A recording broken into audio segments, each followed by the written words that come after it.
Hello, my name is Sian and I'm a front of house supervisor here at the Bodleian Libraries. Welcome to the Divinity School. Completed in 1483, the Divinity School ceiling is an architectural masterpiece containing 455 intricately carved bosses, including lettering, coats of arms, saints, and some intriguingly realistic surprises.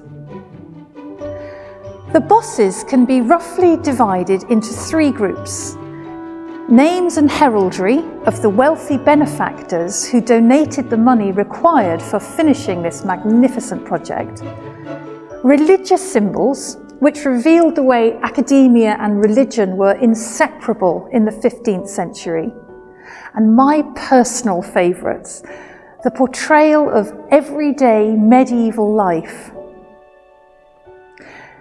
This type of boss is more numerous to the east side of the ceiling, suggesting that the university was running low on benefactors worthy of representation. Here we have a fox running off with a prize goose, presumably a regular annoyance.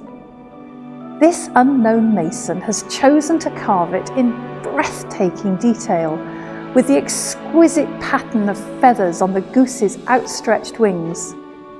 We can even see the direction of the fur on the perfectly proportioned back legs of the fox.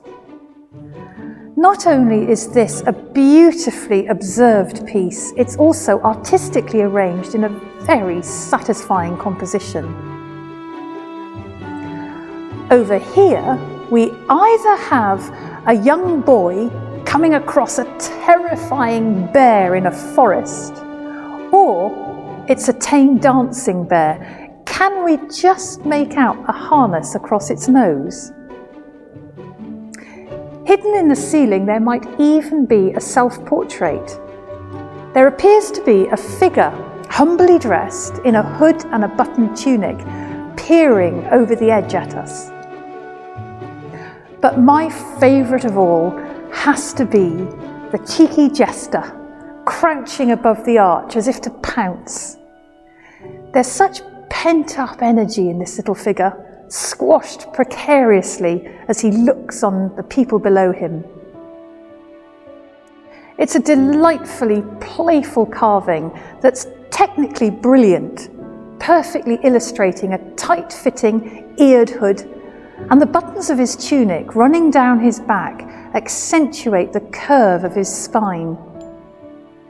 It's also a surprising glimpse into the life and times of the medieval craftsmen who built this incredible building.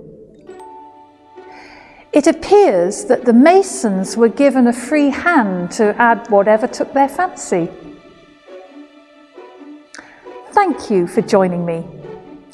If you'd like to hear more about the Divinity School ceiling, then don't forget to visit our website, where you can find out how to book onto our fantastic guided tours.